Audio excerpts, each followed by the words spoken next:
cake, and my cake just go to the halfway, and he fit already on my face. What if the legendary Bruce Lee kept a secret that even his closest friends didn't know?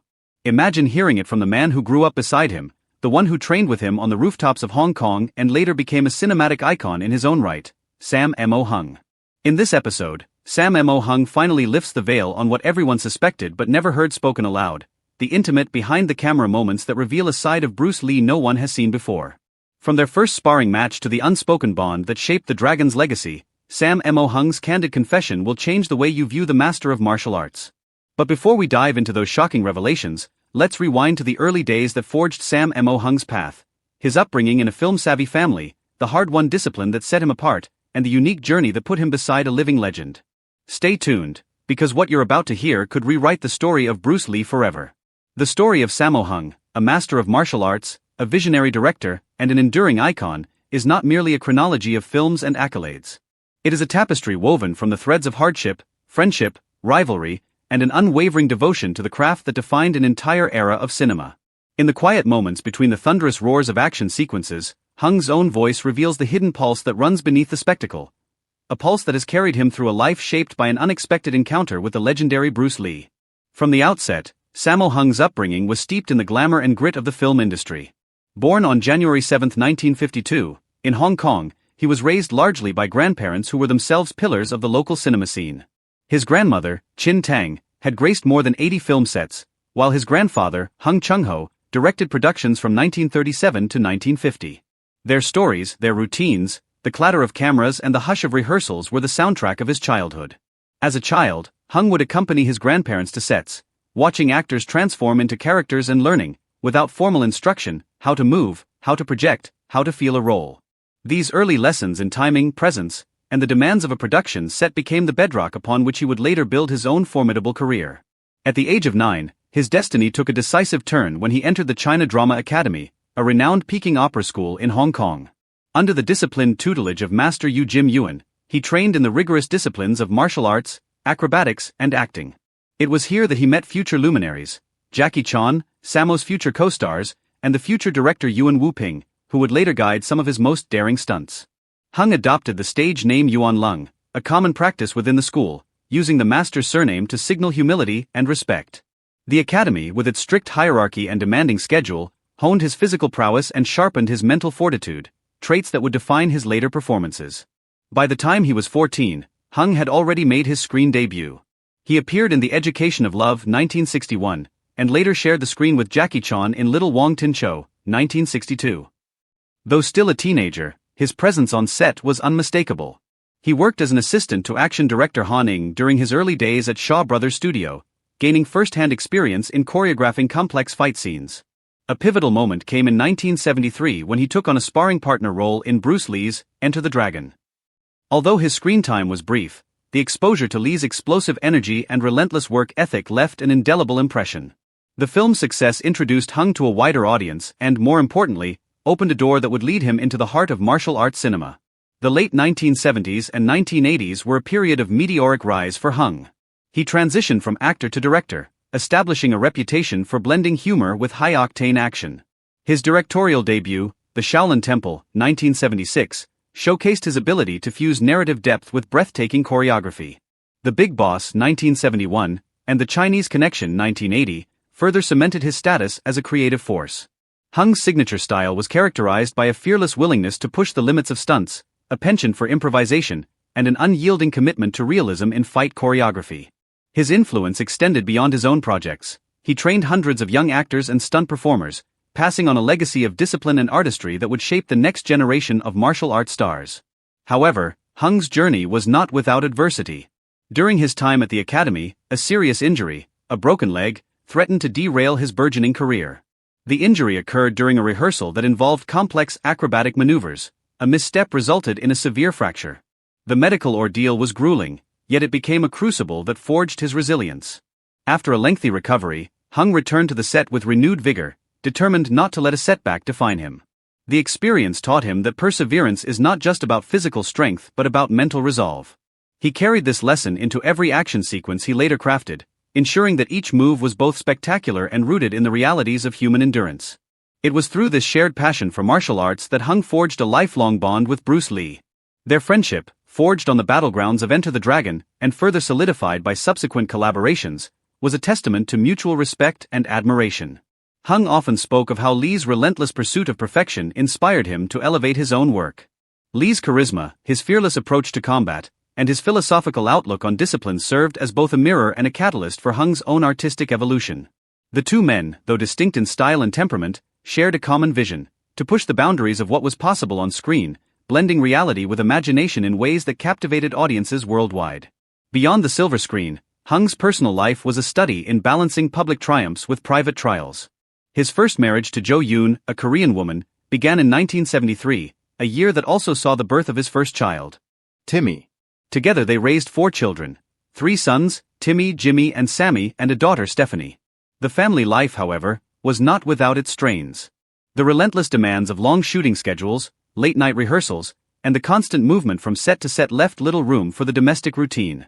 In interviews, Hung has confessed that he often felt the weight of his responsibilities pulling him away from his children during their formative years. Yet, even as he grappled with these personal conflicts, he remained a guiding hand for his children, many of whom followed his footsteps into the world of film and martial arts. His son Sammy, in particular, became an actor and martial artist, a living testament to the intergenerational transmission of the Hung legacy. Hung's second marriage, to Joyce Gadenzi, a former Miss Hong Kong, began in 1995. Their partnership was forged on the set of Eastern Condors, 1987, where Joyce played a Vietnamese guerrilla fighter without prior martial arts training. Under Hung's direction, she transitioned from modeling to acting, stepping into roles that demanded both physicality and emotional depth. Their shared creative endeavors helped cement a personal bond that endured through decades of shifting industry dynamics. Nevertheless, the pressures of public life, the scrutiny of the media, and the relentless pace of production remained formidable forces, challenging even the strongest of relationships. Health challenges added another layer of complexity to Hung's life. In 2010, an emergency heart surgery forced him to confront his own mortality. Years of indulgence, coupled with the physical toll of countless stunts, had taken their toll.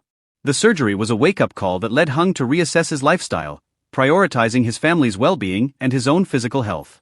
Despite these setbacks, his return to the screen was marked by a renewed vigor that reminded audiences of his timeless charisma and skill. The narrative of Sammo Hung cannot be disentangled from that of Bruce Lee, whose very presence on Hung's path was both a catalyst and a compass. Bruce Lee, born Lee Jun-fan on November 27, 1940, in San Francisco, California, was raised in a theatrical family that moved back to Hong Kong shortly after his birth. As a child, he appeared on film sets as early as 3 months old, standing in for an American baby in The Golden Gate Girl, 1941. His exposure to cinema began before he could even walk, a fact that would shape his lifelong fascination with performance. By the age of 3, he was already a part of the filmmaking world, and over the next decade, he would appear in approximately 20 films, co-starring with his father Lee Hoy in The Kid 1950, which marked his first leading role. Lee's mixed Cantonese and Eurasian heritage fostered an internal struggle with identity. Teased by peers for his appearance and heritage, he felt like an outsider, a feeling that propelled him towards self-assertion through martial arts. In school, he encountered bullying that made his small stature and mixed background a target for ridicule. To protect himself, he joined a street gang, a pivotal decision that introduced him to the world of street fighting. This involvement in street fights, common among Hong Kong youths in the 1950s, was a crucible that honed his raw fighting instincts and built a foundation of resilience that would later inform his disciplined training. Despite academic challenges, teachers describing him as lazy and stubborn, Lee persisted. He attended several prestigious schools, including St. Francis Xavier College, but his disruptive behavior led to multiple expulsions. The instability of his school life only strengthened his resolve to find order elsewhere. He found that sanctuary in martial arts, specifically under the tutelage of Master Yip Man, a celebrated Wing Chun master. At 13, he entered Yip Man's studio, where Wing Chun's emphasis on close-quarters combat, rapid strikes, and strategic movement resonated with Lee's stature and temperament. The training under Yip Man was not merely physical, it was an education in focus, patience, and mental fortitude. Through relentless practice, Lee developed speed, reflexes, and psychological resilience, qualities that would later manifest in his famed Jeet Kune Do philosophy. Lee's foray into competition and street fights was driven by a competitive spirit that could not be quenched. He will always beat them. So to all of us at that age, we think, well, he's the god, and he's He's not Bruce Lee, he's the fighting god. Before the end, He entered local tournaments and frequently clashed with rival gangs, culminating in a rooftop fight in 1958 that attracted police intervention. The incident highlighted the volatile intersection of youth, violence, and the lack of constructive outlets for energy. Yet, it was through these conflicts that Lee refined his martial skills, learning to read an opponent's intentions and to counteract with precision. The convergence of Sammo Hung and Bruce Lee's lives is a narrative of shared ambition and mutual respect. Their first significant collaboration occurred in Enter the Dragon, but the depth of their relationship blossomed through later projects. Hung's role as a stunt coordinator and director in films such as The Big Boss and The Chinese Connection often required him to work closely with Lee, learning from his innovative techniques and his philosophy of constant evolution. Their friendship was not merely a professional alliance, it was a partnership rooted in a shared desire to redefine martial arts cinema.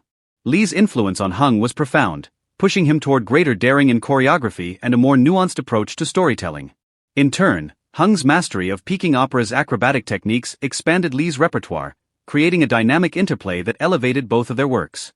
The journey of Sammo Hung, from a young boy on the fringes of Hong Kong's film sets to a global icon, is a testament to the power of perseverance, friendship, and an unbreakable love for the art of movement. Each injury, each marriage, each film became a chapter in a larger story that continues to inspire. His later years, marked by a return to cinema through projects like God of War, 2017, and Call of Heroes, 2016, reaffirmed that his charisma and skill were not relics of the past but living, breathing elements of the present. Even as his personal life confronted divorce, health scares, and the challenges of aging, Hung's dedication to mentoring the next generation kept his legacy alive, ensuring that the spirit of martial arts cinema would endure. And so, as we watch Sammo Hung's iconic leaps across rooftops and his deft, cinematic storytelling, we also listen to the quieter, more profound narrative he shares. A narrative of a man who, through injury and triumph, friendship and heartbreak, and the enduring influence of a single legendary encounter, has carved a place in history that will echo for generations. The weight of Bruce Lee's absence pressed heavily on Sammo Hung, a silence that spoke louder than any applause could. He found himself looking back on the day the world lost a living legend, the day his friend and rival's footsteps vanished from the pavement of that first opening fight in Enter the Dragon. In that moment, he understood that Bruce was more than a co-star or a fellow martial artist. He was a mentor whose vision reshaped a genre. The world has long wondered about the hidden truths behind that charismatic icon, and Sammo Hung's stories start to peel back layers that many only suspected. The first thing Sammo Hung noticed was how Bruce's upbringing in Hong Kong was more than just a backdrop, it was a crucible that forged a fighter. Bruce's early life was a collision of cultures. Growing up with a mixed heritage, he was the son of a Chinese immigrant father and a mother of African descent. The city's vibrant streets were a stage for conflict, and yet Bruce, from a young age, displayed an instinctive desire to break boundaries. In those early days, the world saw a boy who was eager to defend himself, who, at 13, learned to fend off his older brother with a fierce kick that left a lingering scar. That fight taught him that resilience begins early and that a body must learn to respond instinctively. It was this instinctive drive that led Bruce to the renowned martial arts school of Yip Man, where his mastery of Wing Chun began. He had already won a national championship in his sophomore year, an achievement that set the tone for his relentless pursuit of excellence. But beyond trophies, Bruce was driven by a deeper question. How could one transform martial arts from a rigid set of moves into a fluid, adaptive philosophy that reflects the inner self? The answer to that question would shape his life's work. While Bruce's early accomplishments earned him recognition in Hong Kong, his ambitions extended beyond. The cultural barrier he faced as an Asian actor in Hollywood, where the roles were limited, stereotypical, and often demeaning, compelled him to seek broader horizons. In the early 1970s, he relocated to the United States, landing in San Francisco's Chinatown. There, the environment was both alien and familiar, streets lined with dim lanterns, the echo of Cantonese conversations, yet a city that had imposed its own exclusionary laws in the past. The decision to move was not just geographic. It was a deliberate strategy to confront and dismantle the racial prejudice that had plagued Asian Americans for generations. Once in the U.S., Bruce Lee's experiences took on new dimensions. He faced direct racism and discrimination, but he also found opportunities that would allow him to channel his energy into a new arena, teaching. The story of how he established the Jun Family, the martial arts school that became a hub for both Chinese and Asian Americans, is a testament to his commitment to community. The school was not merely a training ground. It was a sanctuary where martial arts became a vehicle for personal development, where students could harness discipline and respect. In the early days of the school, Bruce's teaching methods blended the precision of Wing Chun with the swift unpredictability of other martial arts. He would challenge his students to be swift and agile, to think on their feet and adapt in real time. Bruce's struggles in America were not limited to racial bias. He also battled bureaucratic obstacles that threatened to halt his career. He found himself in a legal limbo when trying to produce films that could showcase his philosophy. The studio system was skeptical of a Korean Hong Kong man who could not fit into their rigid molds. Nevertheless, Bruce persisted. He founded his own production company, a bold move that allowed him to produce and direct his own work, culminating in films such as Fist of Fury and The Way of the Dragon, which were instrumental in turning his life into a public phenomenon. His cinematic triumphs were not simply about spectacle. Bruce's films were imbued with an intellectual depth that he had cultivated in his years of training and philosophical study. He would often quote from the Tao Te Ching, or from classical Chinese literature, to illustrate his points. He had a knack for distilling complex ideas into simple, elegant gestures. In one scene, a character would use a fluid flowing motion that symbolized the Tao, demonstrating that power can arise from softness rather than force. Bruce's vision for cinema culminated in the development of Enter the Dragon, a film that combined martial arts action with a broader narrative that resonated across cultures. During its production, Sammo Hung witnessed Bruce's professional discipline and dedication up close. He saw Bruce not only perform but also choreograph and direct scenes, always mindful of the cinematic experience. For Sammo Hung, the experience was transformative. It highlighted the potential of martial arts as a storytelling medium. Beyond cinema, Bruce's creation of Jet Kune Do was perhaps the most enduring testament to his quest for a martial philosophy that transcended any single style. Jet Kune Do was built on 3 pillars: speed, power, and adaptability. Bruce would challenge students to test their reflexes against a rapid kick that almost connected with Sam's face.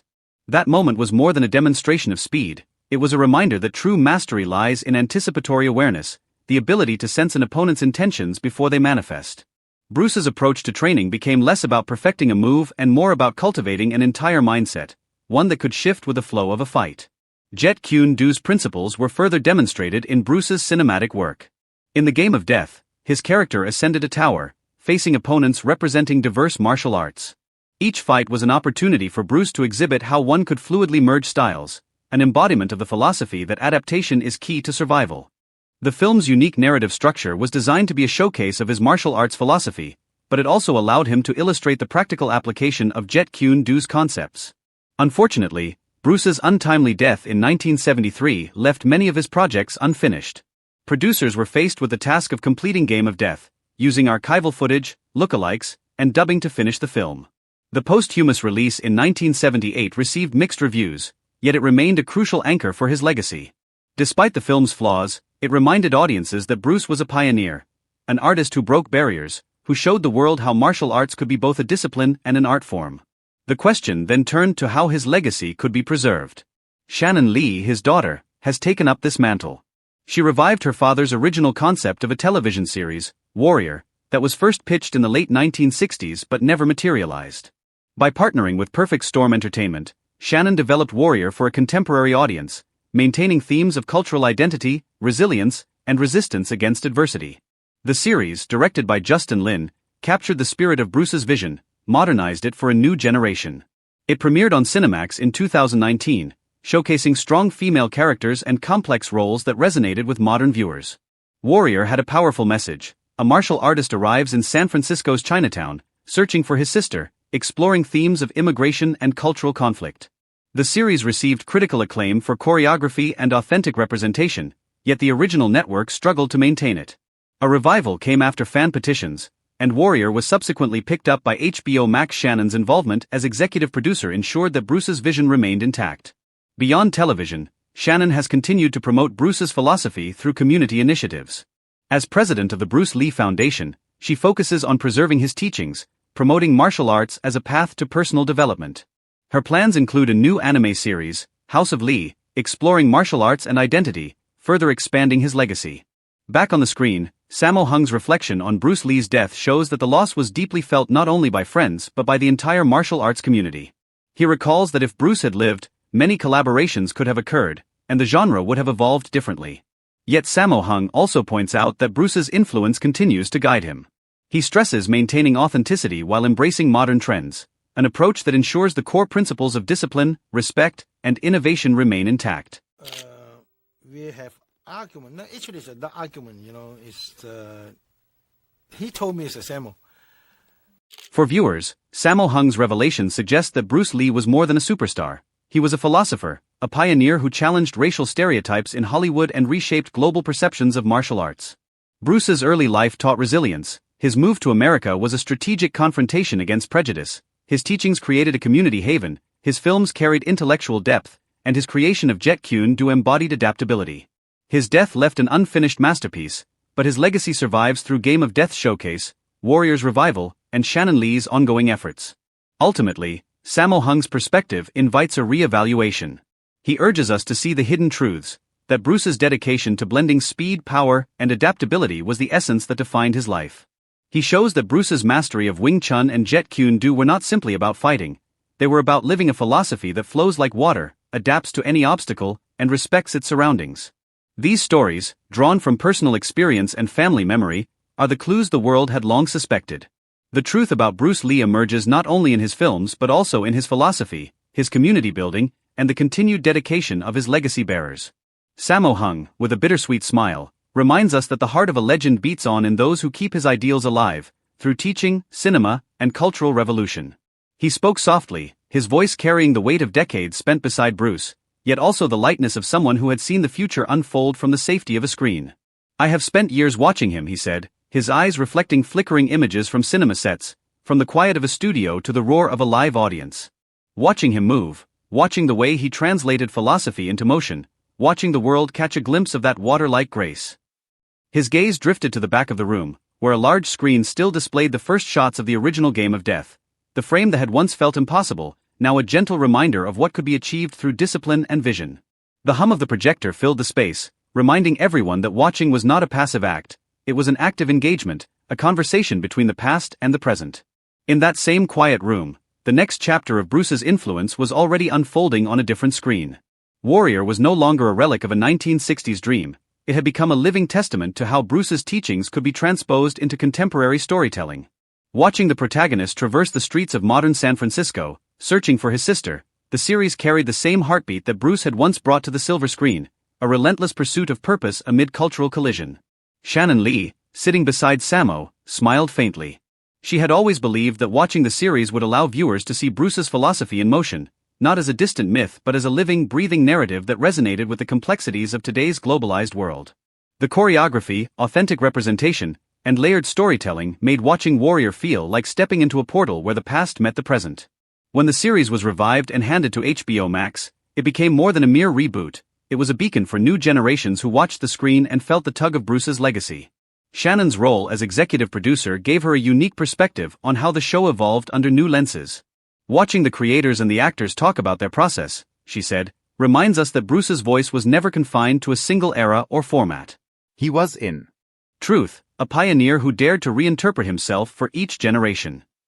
The audience, meanwhile, watched with a newfound appreciation for the depth of cultural conflict portrayed, the resilience displayed by the characters, and the philosophical undertones that subtly threaded through every fight scene.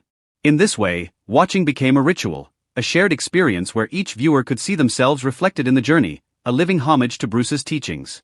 Beyond the screen, Shannon's stewardship of the Bruce Lee Foundation has turned watching into an educational act. She has organized workshops where participants watch demonstrations of Jet Kune Do, breaking down each movement into its constituent philosophies. The community gathers, watches, and then practices, learning that the philosophy behind every strike is just as crucial as the strike itself. Watching Bruce's original lessons, his emphasis on simplicity, directness, and fluidity, has become the cornerstone of these sessions.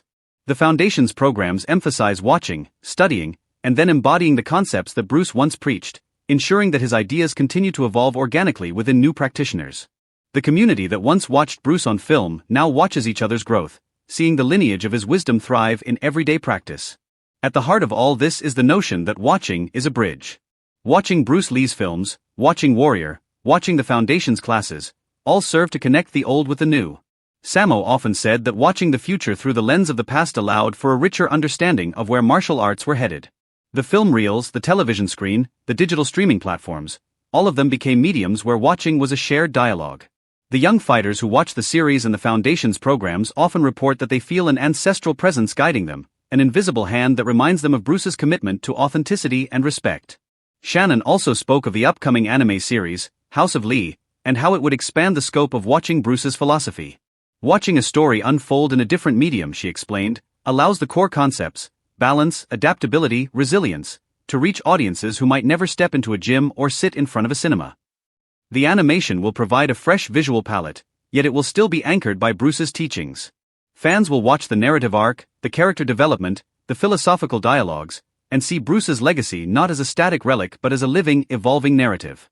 In this new format, watching will become an immersive experience, engaging viewers not just with the story, but with the underlying principles that Bruce cherished.